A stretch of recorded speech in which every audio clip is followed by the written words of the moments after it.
السلام عليكم ورحمة الله وبركاته. بسم الله الرحمن الرحيم. الحمد لله رب العالمين، والصلاة والسلام على رسول الله وعلى آله وأصحابه أجمعين. اللهم علمنا ما ينفعنا وانفعنا بما علمتنا وزدنا علما إنك أنت العليم الحكيم.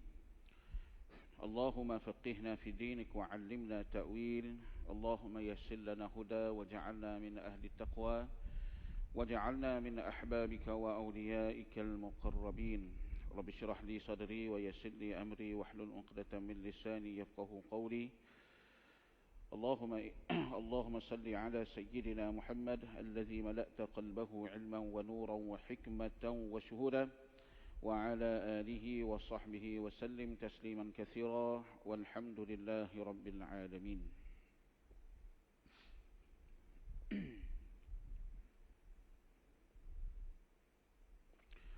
Alhamdulillah, sama-sama kita merapatkan setinggi-tinggi kesyukuran kepada Allah Subhanahu wa taala kerana dengan limpahan dan kurniaan daripada Allah dapat kita bersama-sama pada petang ini.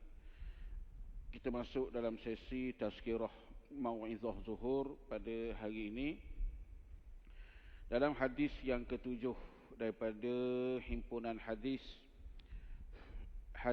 peringatan bagi hati yang lalai. Hadis yang ketujuh yang kita nak baca pada hari ini diberi tajuk pelihara hati dari menjadi keras. Pelihara hati daripada menjadi hati keras. Dibawa satu hadis Nabi sallallahu alaihi wasallam, iaitu hadis daripada Ibnu Umar radhiyallahu anhuma. Hadis yang ketujuh yang diberi tajuk pelihara hati dari menjadi keras. Jadi hati jadi keras. An Ibni Umar radhiyallahu anhuma qala qala Rasulullah sallallahu alaihi wasallam la tukthirul kalama bighairi zikrillah fa inna kathratal kalami bighairi zikrillah ta'ala qaswatun lil qalb wa inna ab'adan nasi minallahi al-qalbul qasi. Rawahu Tirmizi. Yang bermaksud daripada Ibnu Umar radhiyallahu anhuma berkata bahawa Rasulullah sallallahu alaihi wasallam bersabda, janganlah kamu memperbanyakkan percakapan selain berzikir kepada Allah Subhanahu wa taala. Maka sesungguhnya banyak bercakap selain dari berzikir kepada Allah adalah menyebabkan hati seseorang menjadi keras. Dan sesungguhnya sejauh-jauh manusia daripada Allah ialah mereka yang berhati keras. Hadis riwayat Imam At-Tirmizi rahimahullahu ta'ala. Muslimin muslimat yang dirahmati Allah Subhanahu wa ta'ala, hadis ini daripada seorang sahabat Nabi yang terkenal, yang dikenali dengan Ibnu Umar radhiyallahu anhuma, ataupun namanya Abdullah bin Umar radhiyallahu anhuma, iaitu anak lelaki kepada Sayyidina Umar bin Al-Khattab radhiyallahu anhu, seorang sahabat muda yang sangat menyintai Nabi sallallahu alaihi wasallam, amat mengenali Nabi sallallahu alaihi wasallam, dan amat menitik beratkan mengikut jejak langkah Nabi sallallahu alaihi wasallam, sama ada secara zahir dan juga secara batin. Sebagai permulaan kita sebut pada hari ini, kita yang ada anak-anak yang masih kecil ataupun anak-anak yang sudah muda remaja, kita mestilah pada hari ini dalam keadaan orang yang makin lupa kepada Nabi sallallahu alaihi wasallam. Sayugianya kita mendidik anak kita dan anak-anak muda kita supaya mengenali Nabi sallallahu alaihi wasallam dan tanamkan dalam hidup mereka, dalam hati mereka, akan Nabi lah manusia yang paling agung. Walaupun mereka meminat bintang itu, bintang ini, mereka minat bintang artis ke, mereka minat bintang sukan ke, mereka minat bintang tukang masak ke, mereka minat bintang itu, bintang ini, sematkan dalam hati mereka Nabi Muhammad sallallahu alaihi wasallam a'zamu minhum. Maknanya Nabi Muhammad sallallahu alaihi wasallam lebih besar, lebih agung daripada apa yang mereka minat itu. Nabi sallallahu alaihi wasallam. Saya kata kena kenal Nabi ni sebab apa? Saya pernah tengok dalam Facebook, dalam YouTube, orang buat teka-teki tentang Nabi sallallahu alaihi wasallam, orang tak boleh jawab. Orang tak boleh jawab. Ada suatu program saya tengok, seorang tu dia bawa ni lah apa, mikrofon ni. Dia nak bagi hadiah, tapi sebelum bagi hadiah tu dia tanyalah soalan. Dia tanya soalan, beberapa soalan. Antara soalan yang dikemukakannya, apakah nama Nabi Muhammad sallallahu alaihi wasallam? Itu je soalan dia. Dia tanyalah kepada seorang perempuan berbaju kurung, bertudung. Tapi dia kaburlah muka kot sebab jawapannya sangat memalukan. Bila orang tanya dia, sisi yang nak bagi hadiah tu, hadiah telefon maknanya tak maulah bagi saja, beri soalan yang pada tanggapan umum boleh jawab lah. Soalannya, apakah nama Nabi Muhammad sallallahu alaihi wasallam, dengan bing sekali. Dia jawab Muhammad bin Abu Talib. Lepas tu terkejutlah tukang tanya tu sebab ubah nama Muhammad bin Abu Talib. Betul ke? Salah tu, betul. Dia ubah pula Muhammad bin Abdul Muttalib. Dia ubah pula nama Nabi kita gitu. Dia tak nak sebut. Dia tak tahu nama Nabi Muhammad bin Abdullah sallallahu alaihi wasallam. Hak ditanya tu berbaju kurung, bukanlah berambut bertudung. Tapi tak nak jawab. Maknanya mungkin segelintir, banyak ke wallahu alam, maknanya orang tak berapa kenal Nabi sallallahu alaihi wasallam, tak kenal nama. Ada satu tu orang tanya, mungkinlah mencabar sikit je soalan, berapakah anak Nabi? Berapa orang anak Nabi? Dan sila sebut namanya daripada nombor 1 sampai nombor 7. Tak boleh nak jawab. Tak boleh nak jawab. Nabi lahir mana?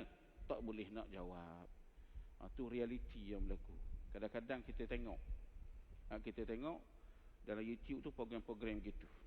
Bukan negara kita je, bahkan negara-negara Arab. Satu tu saya tengok gitu kok di Mesir. Tanya, apakah surah Al-Ikhlas? Orang Arab tak tahu surah Al-Ikhlas. Boleh baca surah Al-Ikhlas. Iqra surah Al-Ikhlas. Surah Al-Ikhlas. Qul a'udzu birabbin nas, qul a'udzu bin nas ke tak tahu. Qul Allahu ahad. Sampai begitu. Sebab itulah Tok Guru kita besar bila tentang Nabi sallallahu alaihi wasallam, tentang apa-apa peristiwa yang berlaku pada Nabi, contoh Isra' Mi'raj ke, hijrah ke, kelahiran Nabi, kena cerita. Supaya perihal Nabi tu sentiasa tersemat dalam hati. Tersemat dalam hati. Ingat semua tentang Nabi ni. Dia minat apa-apa. Dia minat penyanyi ke, dia minat pelakon ke, dia minat ahli sukan ke, dia minat tukang masak ke, dia kagum dengan pemimpin mana-mana, sedarkan dia, hak mu minat tu Nabi Muhammad atas sekali. Hak tu tak nak kat lawang kata. Nabi Muhammad afdal, lebih afdal. Nabi Muhammad lebih azam, lebih agung. Hak tu kena pesan kepada anak-anak kita, anak-anak muda kita yang hari makin lama makin melalaikan. Ni kita ambil pengajaran daripada Ibnu Umar lah. Ibnu Umar ni orang yang menyintai Nabi, mengenali Nabi dan sangat ikut jejak langkah Nabi sallallahu alaihi wasallam, sama ada perkara berkaitan dengan ibadat ke ataupun perkara-perkara yang berkaitan dengan hal-hal ehwal hati. Apa kata Abdullah bin Umar radhiyallahu anhuma? Dia kata apa? Rasulullah sallallahu alaihi wasallam bersabda. Nabi sallallahu alaihi wasallam bersabda, janganlah kamu memperbanyakkan percakapan. jangan kamu banyak bercakap, Nabi kata. Bukan tak boleh cakap, la tuksirul kalam. Jangan memperbanyakkan bercakap. Macam hadis Nabi, la tuksirul dhahk, fa inna kasratad dhahki tumitul qulub. Nabi kata jangan memperbanyakkan ketawa semua. Sentiasa ketawa, kerana banyak ketawa itu boleh mematikan hati. Bukan tak boleh ketawalah, tapi jangan banyak. Hal ni pula, jangan kamu banyak bercakap. Cakap macam mana boleh banyak, kita faham lagi. Selain berzikir kepada Allah Subhanahu wa taala, Nabi kata jangan banyak bercakap. Cakap yang macam mana? Cakap yang dilarang. Sebab Nabi kabur belakang tu kerana banyak bercakap akan mengeraskan hati. Percakapan yang macam mana boleh mengeraskan hati? Apa perkara yang boleh mengeraskan hati? Dosa. Yang boleh menyebabkan hati jadi keras ni adalah timbunan dosa yang tidak ditaubat.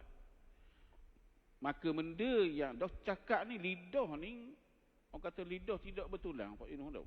Jadi mudah nak bercakap. Mudah nak bersembang. Nabi pesan jangan banyak bercakap. Nombor satu, jangan banyak bercakap apa? Jangan banyak bercakap benda yang membawa dosa. Contoh mengumpat.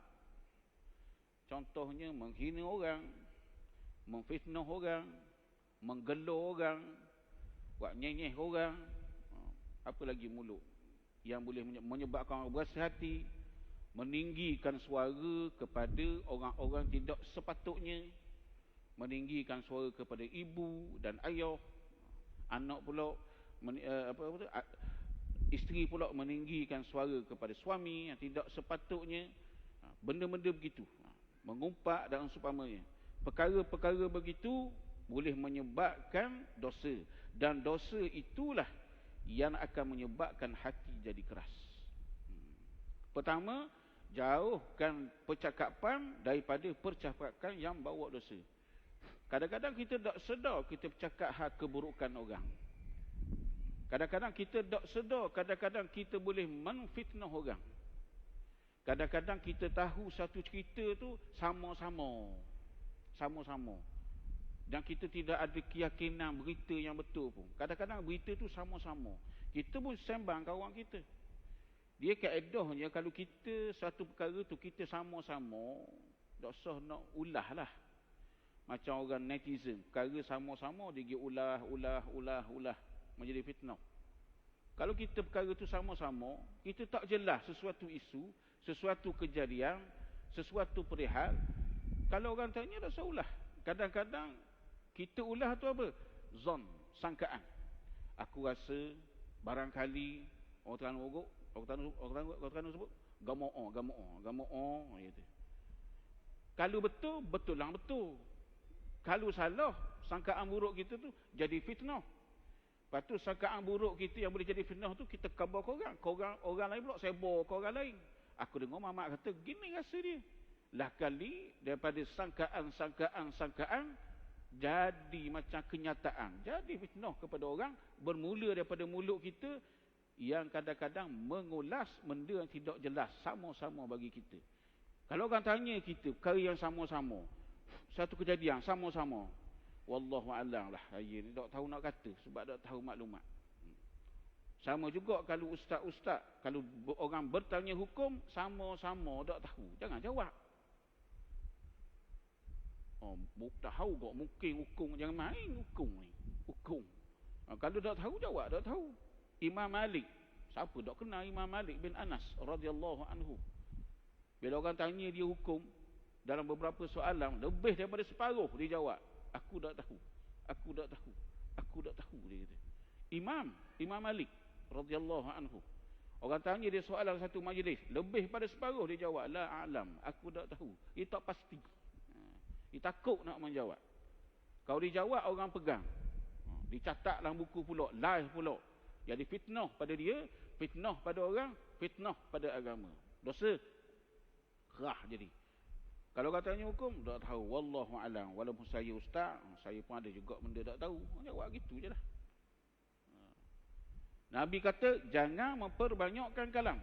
selain daripada berzikir kepada Allah Ta'ala. Banyak kalam ni, kalam apa? Percakapan ke mana?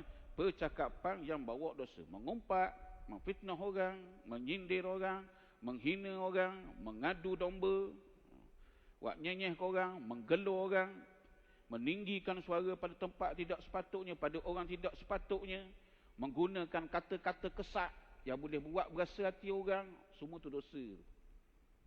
Dan boleh menyebabkan hati jadi keras. Jangan buat gitu, Nabi kata. Yang kedua, jangan kita bercakap benda-benda yang melalaikan kita. Cakap benda-benda tak dosa pun, tapi duk banyak sangat cakap. Duk sembang. Cakap bab makanan, banyak. Asal jumpa bab makan, asal jumpa bab makan. Tak salah. Tapi duk sembang semua pasal benda tu. Duk sembang pasal keduniaan. Lama-lama takut kebesaran dunia tu masuk dalam hati kita. Asal jumpa sembang bab kereta. Yalah tak salah sembang bab kereta. Bukan sembang pasal puang. Kereta. Hak minat motor. Hak minat macing. Hak minat melancong. Hak minat makan. Restoran tu, restoran ni, review situ, review sini. Tak salah cakap benda tu. Dia harus. Tapi kalau duk cakap semua, dia lebih pada hak. Macam tidur lah, tidur tak salah. Memang kita tidur, manusia, bukan malaikat. Tapi kalau tidur banyak. Kalau tidur yang teruk, sampai tidur hingga meninggalkan kewajipan. Contoh kewajipan solat. Kalau tidur lebih banyak pula, mungkin jadi rugi sebab tak boleh buat banyak amal-amal yang lain, dah tidur banyak. Jadi rugi. Sama juga cakap. Walaupun cakap tu benda tidaklah membawa dosa, tapi kalau terlampau banyak sangat cakap, contoh suka makan cakap bab makan, suka cakap bab suka, suka kereta cakap bab kereta, suka ngai cakap bab ngai, bukan salah. Suka tu cakap je benda tu, takut jadi hati jadi lalai, jadi lepa dengan dunia, dengan akhirat tu. Nabi kata, jangan memperbanyakkan bercakap selain daripada berzikir kepada Allah. Apa sebut zikir? Li'ihtimam. Li'ihtimam apa? Untuk ambil berat. Bukan suruh zikir saja maksudnya. Baca Quran banyak lagi. Cakap benda yang baik-baik banyak lagi. Tapi Nabi sebut, jangan banyak bercakap selain daripada berzikir kepada Allah Ta'ala. Bukan mahsur, bukan suruh zikir saja. Nak suruh ambil berat tentang berzikir. Sebab apa? Sebab zikir ni benda yang mudah.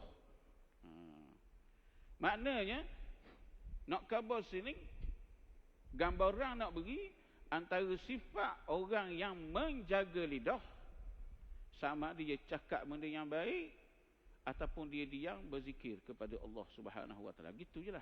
Tapi payahlah bagi kita cakap semua. Orang hak molek gitu. Nabi kata apa? Nabi kata bercakaplah baik. Man kana yu'minu billahi wal yaumil akhir falyakul khairan aw liyasmut. Nabi kata barang siapa yang beriman kepada Allah dan Rasul, berkata baiklah dia. Ataupun tak dikata, kalau tak bercakap baik, diam. Jangan cakap buruk. Sama ada cakap baik ataupun diam. Hadis ni pula beri gambaran, nak bercakap, jangan bercakap yang membawa dosa. Dan jangan terlampau bercakap benda-benda keduniaan yang boleh menyebabkan hati lekat dengan dunia. Selain dia kamu berzikir kepada Allah Ta'ala.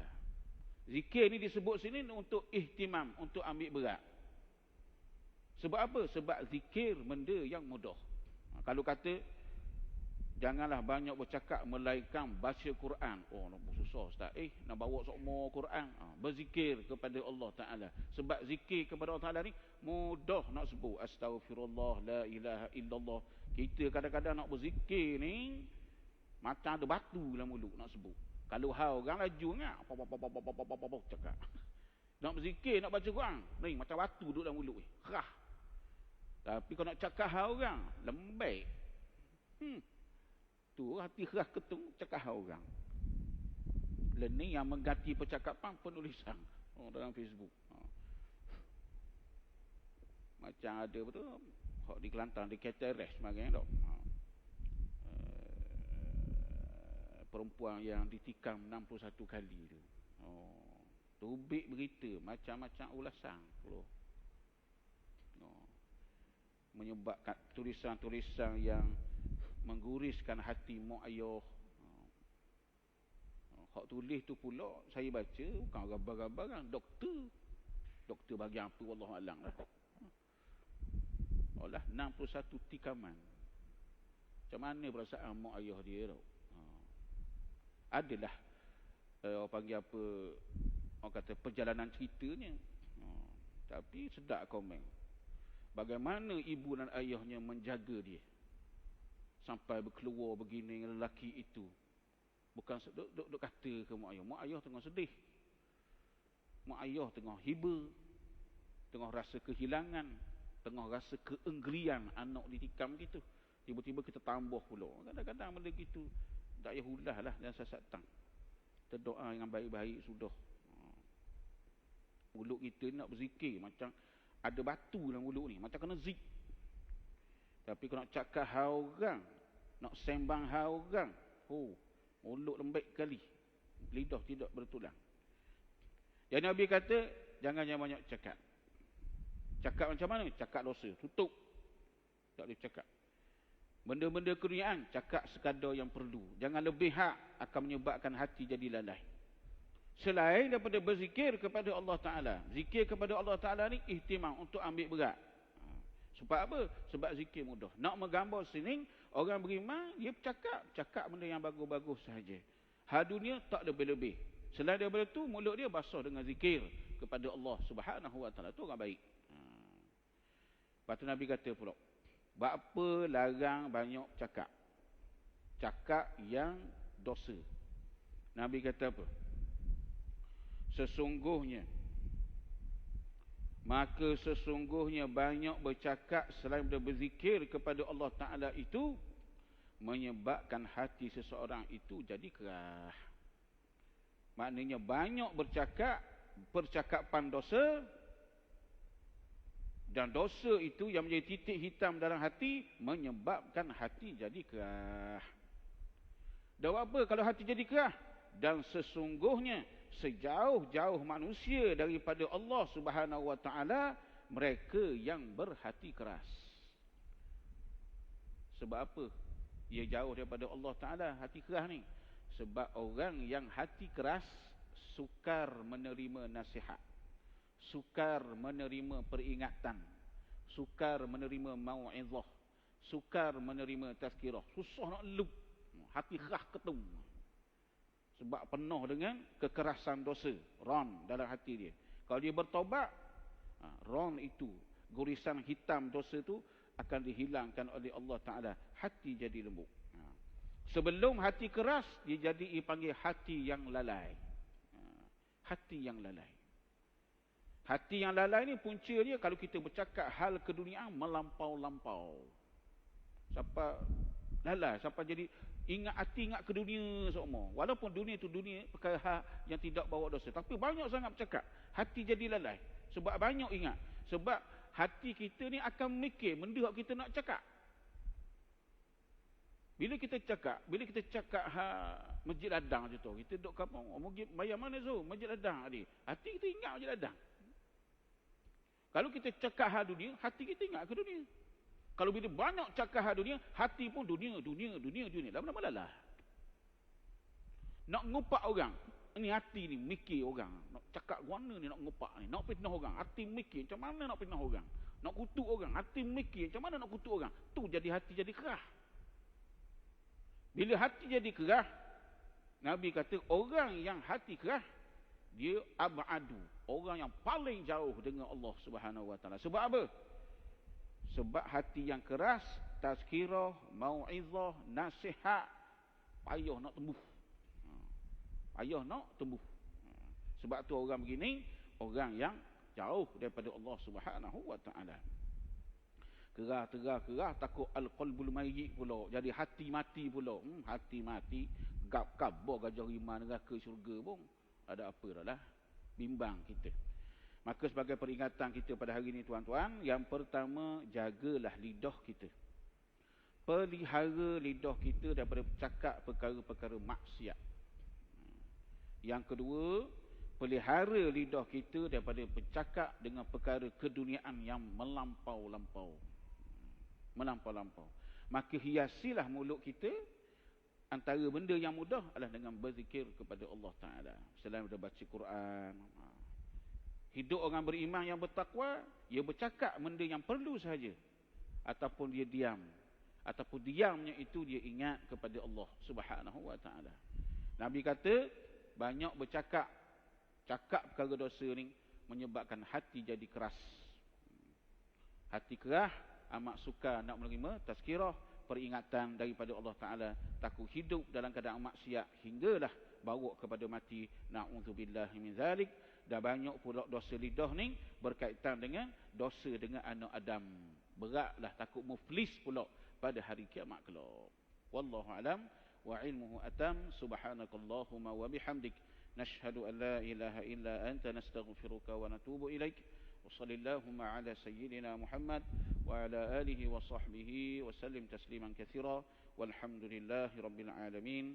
Assalamualaikum warahmatullahi wabarakatuh.